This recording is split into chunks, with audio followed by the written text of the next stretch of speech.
Hello everyone, welcome to Chennai Medley.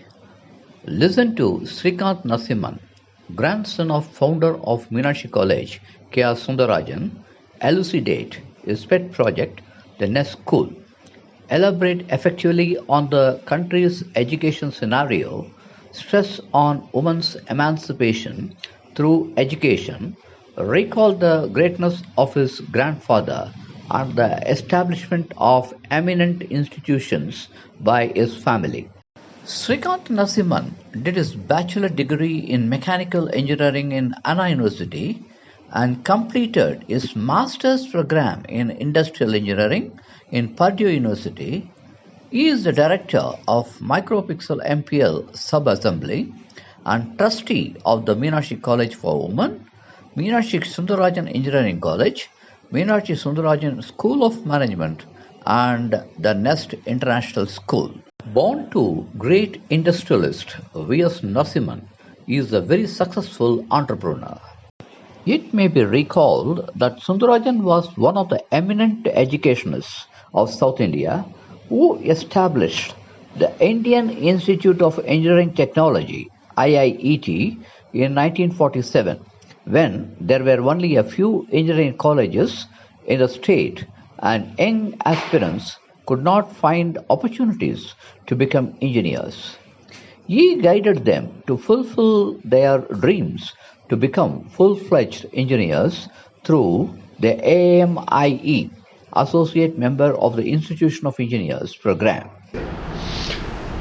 So we are part of the Meenakshi group of colleges, and we have been in education since the early 50s, 60s. It started off with my grandfather taking coaching classes for AMIE, and he wanted to get into education. He bought these 14 acres, Dr. K.R. Sundarajan, and he was doing AMIE coaching classes. In 75, we started the Meenakshi College for Women, which was an arts and science program. He was insistent that it be educate the girl child.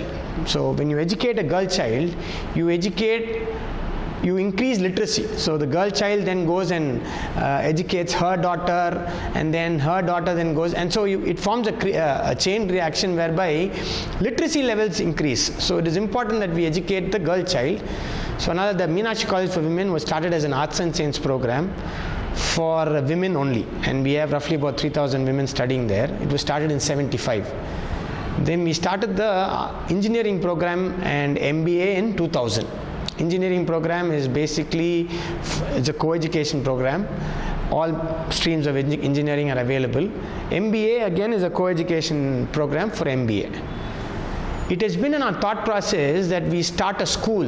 We are addressing higher education. We have never been in school. So we have been thinking of what we can do in the school for about 4 or 5 years now. This thought process has been there for a long time, and we have always thought of what we can do in the school. Now in higher education, their careers are firmly set.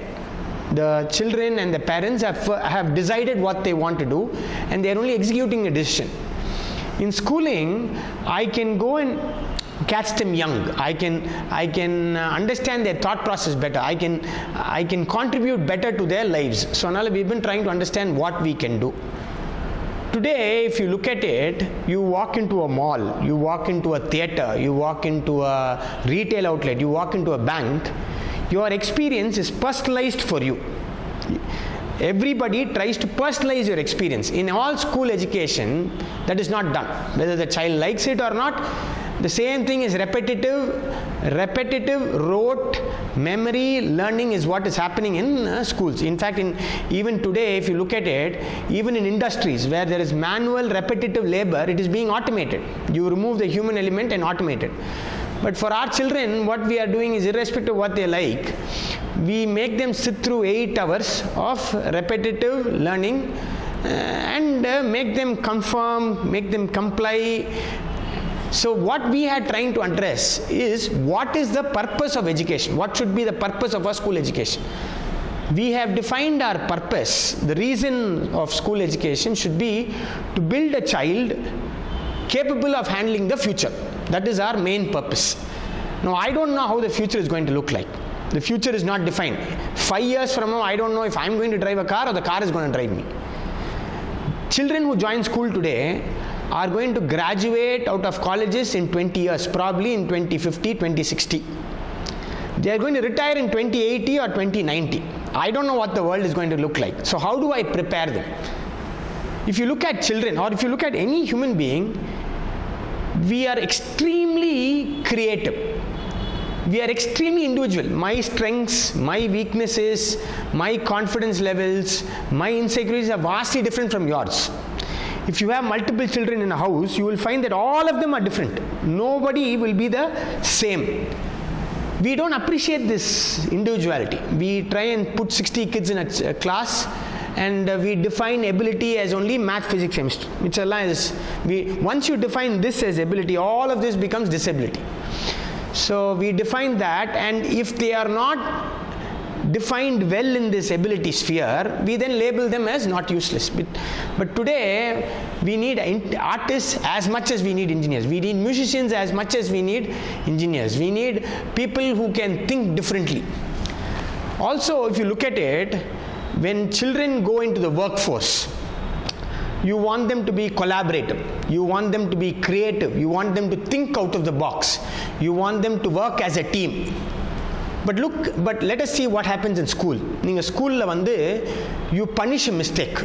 Through this thing, you punish a mistake. If they make a mistake, immediately they are punished. You make sure they compete with each other. All schools are about racing and competition. Whether I get good marks or not, as long as the other child, my neighbor, has not got good marks, I am happy. You are creating an environment like this here, but when they go from 0 to 22, they are supposed to, you punish mistakes, they are not supposed to talk, they are supposed to listen, they are supposed to compete. But when they join the workforce in 23, they are supposed to be collaborative, they are supposed to be out of the box. How does that happen? So our school, what we wanted to do was try and see how we can change this. How do we change this paradigm? How do we bring this? So our school is about collaboration. Our school is about, we cherish mistakes. You make a mistake, it is fine. You learn from the mistake, make a better mistake next time. Again, you learn from that mistake, go and make a better mistake. What is creativity? What is innovation? You initially conceptualize something in your imagination. This room was imagined by someone. Through a series of mistakes, they have made this room now. So if you punish mistakes, if you don't cherish mistakes, nothing creative comes out of the process. You imagine something, through a series of mistakes, you're creating something nice. So in our school, we are trying to cherish mistakes. We are trying to be collaborative. We don't want to teach. When you take a child and teach, as against the child learning, what I have learned stays with me longer than what I have been taught. So we want them to learn themselves. I want them to take ownership of our learning. So how do we do this? So if you look at our classrooms, you will find that 4 kids sit together. There is no unidirectional, there are no benches, board, unidirectional flow of information. That does not happen. So the kids are sitting in groups. Now each group gets its own learning for the day. They learn among themselves. They go teach the other group comes and teaches the other group, the teacher teaches them, they teach the teacher. So this is the kind of environment that we are creating in a classroom. Also, at the younger years, children need to be active. They cannot sit in one place. If you find children sitting in a place for more than 2 minutes, you've lost them. They are thinking of something else. I cannot talk to children today for more than 15 seconds. In fact, today, children have understood more by my body language than my actual verbal communication. So children are very intelligent today. So you have to keep them engaged. So if you look at our classrooms, they are indoor, outdoor classrooms.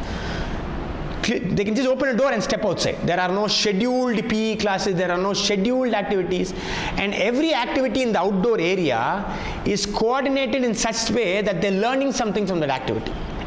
So it's activity-based learning, it is activity-based teaching. Now, in our entire concept, we are only facilitators. It is the responsibility of the child to become an adult. I cannot mold a child. If I mold a child, then the child is going to be like me. It is a responsibility of a child to become an adult. I can only be an aid in life.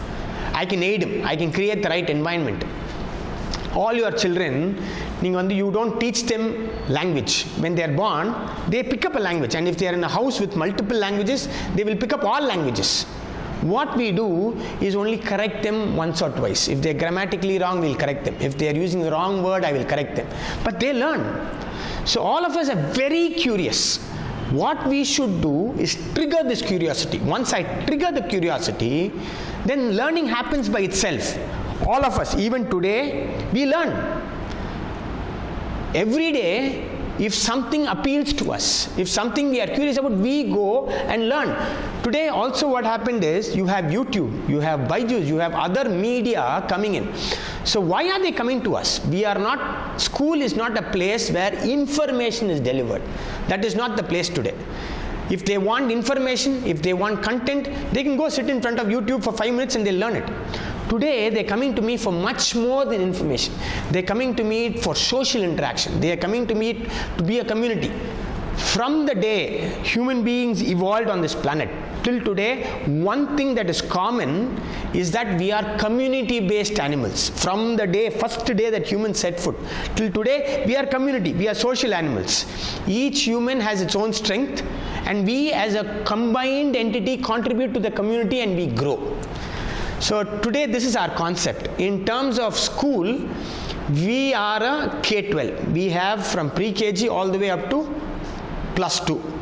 Now, how do we bring in this? So, if you look at traditional forms of education like CBSE, ICSE, they were designed at a certain point in our country. Now, they were designed in the 50s, 60s with a certain mindset, with a certain result. We wanted immediate workforce. We wanted people to help grow our economy. We were coming out of a colonial mindset. We wanted enough people with basic knowledge to come and help us build our economy. So there, it was rote learning, it was memory skills, it was information. These are the 3 things that test-taking skills. Today, we don't have to apply the same systems today. We have evolved as a community. I am better off. What my father did for me, I can do better for my child. So we are adopting different forms of international curriculum that can help us. Now, the entire 15 years of education is divided into 4 stages. One is the early years, where you have pre-KG, the lower kindergarten and the upper kindergarten. Now these years, we are a combination of Montessori, we are a combination of Reggio Emilia, we are a combination of Waldorf. Now what are these? So if you look at Waldorf, when you hear learn through play, you will hear this often.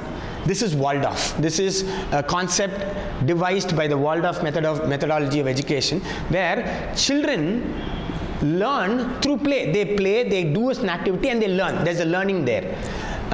They learn through rhythm. They learn through projects. So what they will do is they will go into the community, they will understand a concept is basically introduced, they will go into the community, they will come and share their experience. This is how it is done in Waldorf. So these are concepts we are borrowing for Waldorf. Reggio has a lot of project-based learning. So there, children will do short-term projects and they will also do one long-term project. And this project will also involve the parent, the teacher, their friends, children. They will do it together as a common project. Again, there is a learning through these projects. So project-based learning we are borrowing from Reggio. Montessori, there is a structured curriculum. There is content. So we still need curriculum, we still need content, we still believe that we need that. So Montessori gives a structured curriculum. There's math, there's language, there is fine, also there is a lot of emphasis on fine motor skills, gross motor skills. All of this is Montessori, where so we create a lot of sensory learning. They learn a lot of sensory activities are included as part of their learning. So this is the nursery years. In the primary years, we are applying for what is called the International Baccalaureate, and we will be applying for their primary years program, and we are in the process, we are doing this.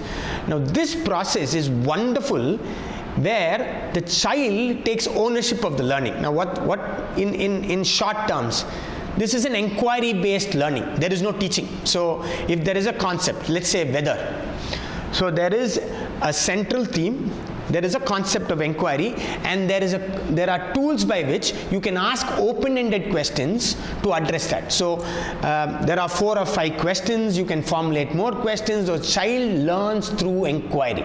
So he goes outside, understands summer, understands sun, understands heat, he does a lot of projects, he goes to the community, learns, goes to online, goes to Google Grades, goes to his parents, asks. There's a lot of project-based, activity-based learning. They will study how rain is generated. They will just study what is different seasons, how are seasons generated. All of this is through activity as well.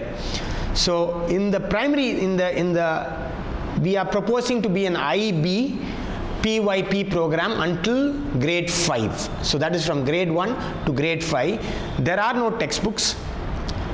This is transdisciplinary learning. So what happens is, when we look at a fan, or when we look at a light, or when we look at an AC, or when we look at anything, we don't look at it in terms of math or physics or chemistry or English. We look at it as a theme, as a concept. So that is how this program is. So early years we are a Reggio, Montessori, Waldorf combination. Grade 1 to grade 5 we will be an IB PYP program. We are applying, we will be IB PYP. Grade 6 to 10 we are a Cambridge program. We will be applying for a Cambridge program. So in 10th they will write what is called the IGCSE exam. Now the Cambridge program emphasizes. What is IGCSE? So the CAIE offers Cambridge affiliation for international education. So what this does is, this is basically out of UK. So this is a commonized program. Again, it is fine-tuned for each country. In India, the Cambridge program is divided in the grades 6 to 10 between 2 grades. One is lower secondary, which is 6, 7, 8. 9, 10 is the higher secondary. Now, this emphasizes curriculum. This emphasizes content. This emphasizes textbook. Because in that years we find that parents and children need some curriculum, need some content, need some clear definition. So 6 to 10 they will do this. 10th they will write the IGCSE exam, which is the equivalence of a 10th board. It is vastly ahead of the 10th board. So the question that I get asked is, if my child writes the IGCSE exam, can he be assimilated into the CBSE program? Yes. So IGCSE program is an advanced version of the 10th board or a CBSE, the CBSE 10th board. Yes. In the 11th and 12th, we will have 2 streams. One is the Cambridge stream, where you write AS in the 11th and A level exam, advanced level exam, which is the equivalence of a 12th board in the 12th. That is a Cambridge stream. We will also have the IB diploma program, which is 11th and 12th. You apply where you get what is called a DP program. Now there are 2 streams. One is the Cambridge, one is the IB in the 11th and 12th. Now if your child would like to go outside of India and educate himself in the undergraduate and postgraduate, the diploma program prepares you really well. So it's graded on 45. Suppose a child in Chennai in our school gets 40. It is the same as a child in Norway getting 40. It is the same as a child in Canada getting 40. That program is equal. Now also, if your child is applying for a UG undergraduate program outside, 45 or 40, the mark that you get on 45 is taken as is. All universities understand 44. They understand 40. There will not be an equivalence that the university generates. If the child is applying, he does the DP program, he gets assimilated into the university sphere very well. There's a lot of writing, there's a lot of action, there is a lot of project, there is a lot of experiential learning. So this is what happens in the DP program. It's very strenuous. At the end of the DP program, if the child wants to come back to India and study, Association of Indian University, which controls all the universities, gives you an equivalence certificate. Suppose a child has done his Karnataka board in Karnataka, he comes to and applies to an engineering college in Tamil Nadu. he goes to the local university, which is Anna University, and gets an equivalent certificate. So on the Madri, when you do IB, you get an equivalent certificate, and that's established. This is a very strenuous program. If the child does not want to do this, he can also do the AS and A levels. Again, AS and A levels are graded. There is A to G or E, and this grade is appropriately taken in colleges outside of India, especially in the UK. If you want your child to go to UK, they know exactly what that grade is. There is no equivalence. Now, if you want to apply in India after taking the AS and A levels, it is still available. You get an equivalent certificate which the university will issue normally. Now, what are we trying to do here? At the end of the day, I have told you that our purpose of education is to build a child to handle the future. Now, how am I doing this? I don't know what the future is. So it is uncertain. The future is uncertain. Let us also define the future. For my generation, what was innovation? It was coming up with a good business idea. It was coming up with a good app that made your life easy. It was coming up with a new phone or a new EV. Look at my daughter or my daughter's daughter. In 2050, the earth will have roughly 10 billion people. How do you feed them? How do we address water shortage for those people? How do you house them? Do we have enough space for them? How do you, we have narrowed down our entire food into about 6 crops and 4 animals. That is our entire, if you look at all of life, is about diversity. But our soil has to cater to 6 crops and 4 animals. So how do you build food for them? How do you create? So these children, look at the weather. You are having drastic climate changes. So these children, my daughter or my daughter's daughter, will have existential challenges that they are going to face. They have to come up with unique solutions to handle these existential challenges, not business environment. So how do we do this? To us, if I know what I am really good at, if I know my talents, if I know what my strengths are, then I will go and handle the future. I am confident of facing anything. So in our entire program, what we would like to do is help the child understand his talents. Everybody is born with talents. That's natural. That's nature's gift to us. That's the Creator's gift to us. So we want the child to understand his talent through the 15 years that he is. So early years, the primary program, all that will be pushing him towards understanding his talent. In 6 to 10, when curriculum, I am hoping that he will pick, this is my strength, so let me pick these. He will have the foresight to pick these subjects. So through the time of 15 years that he is with us, he will pick subjects that he thinks are his strength. Now what we are trying to do is have no hierarchy in our school. Now normally in all schools you have math is important, physics is important, then you have art. Artly you have hierarchy. You have music that is important, dance that is drama that is last. We will not have any hierarchy because for us every individual is organic. Each person creates his own resume. It is organic. It is not, life is not linear. We are in one situation, we take a decision, we go to another place, we take that decision, go. That is how we build our resume. We are organic. Each person creates his own resume. So our education should also be organic. So we have said no hierarchy, and through these 15 years we want the child to understand his strengths, so that when he comes out of the program, he knows clearly what his strengths are, and when I put him into an uncertain world, he can have the confidence to deal with it. Once I know what my strengths are, I will go learn what I need. I will be confident about handling a situation. So that is what we are trying to do in our 15 years, and that accordingly we are adopting different curricula that will help us understand and initiate this purpose in the child. So this is basically what we are. And also the fact that we are in the center of the city, we have large infrastructure. We have multiple tennis courts, volleyball, we have a cricket ground, we have a football ground. We believe that, as I said, no hierarchy. Physical education is as important as math. You will have tennis stars in our school. You will have future chess champions in our school. You know, each sphere is as important. My talents, my passions are unique to me and are important to me. So if my talent is in PE, why should I be compared with a child whose talent is in physics? So we are emphasizing that we finish school a little 1 hour early.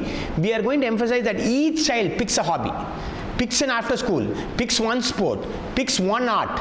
Let him try different things. Only then will the child know what his strengths are. If I've done only this, then I know my strengths only from here. If I do so much, I know my strengths can apply anywhere between this spectrum. So we are forcing, so that is why we have a larger infrastructure which we intend to use to ensure that every child participates in a spectrum, wide spectrum of activities, and slowly through time their talents and passions will start aligning. So our concept is further that when you work for something that you love, it is called passion. It gives you energy. You don't expend energy.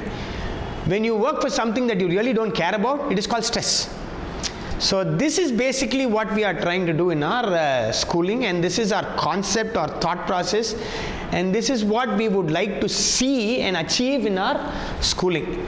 The biggest challenge here is me or the management. That is not critical. Today, what is critical is you can take everything. You can take the infrastructure, you can take playground, there are three things you cannot take. You cannot take the child, a learner, you cannot take the teacher, and you cannot take the teaching learning that happens. Everything else is only creating a right environment for this to happen. The teaching learning between the teacher and the learner. Now we realized during COVID that all the infrastructure is not required. Teaching learning can happen in your hall, it can happen in the kitchen, it can happen in the banyan tree. So we don't need all this infrastructure. So we understand that the teacher is the essence, is the single most important entity, and we are spending a lot of time understanding from the start, from recruitment all the way up to the teacher goes into the class, the training of what. So whatever we are trying to do is done through the teacher. The teacher is going to spend enormous time. If you look at it in a child's life, 220 to 220 days he is in the class, school, out of 365 days. 8 hours he is in school. Apart from school, he's probably 2 hours is going to be his own taking a bath or his own time. Apart from that, he will have 1 hour of tuition. So hardly about 2 hours is when he spends with his family today. 8 hours he is going to spend with the teacher. The teacher is his parent today. So we believe that we need to be parents to them. We need to be an extended family to them. We need to be, because 8 hours they're going to be with us. We are going to mold the child more than the parents are going to mold. Which is what we wanted this place to be, an extended house. We wanted this place to be an extended home, so that children are as well comfortable. As a start of it, which is why we named our school The Nest. We want it to be a place where children will feel like it is their home.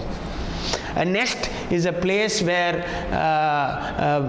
birds groom their young. They feed them. They prepare them to go face the future. And this is what we would like to do. This is our culture. This is our concept. And we are doing a lot of this, a lot of emphasis on the way we groom our teachers as well. So this basically is our sum and substance of what we are trying to do in this sphere and activity.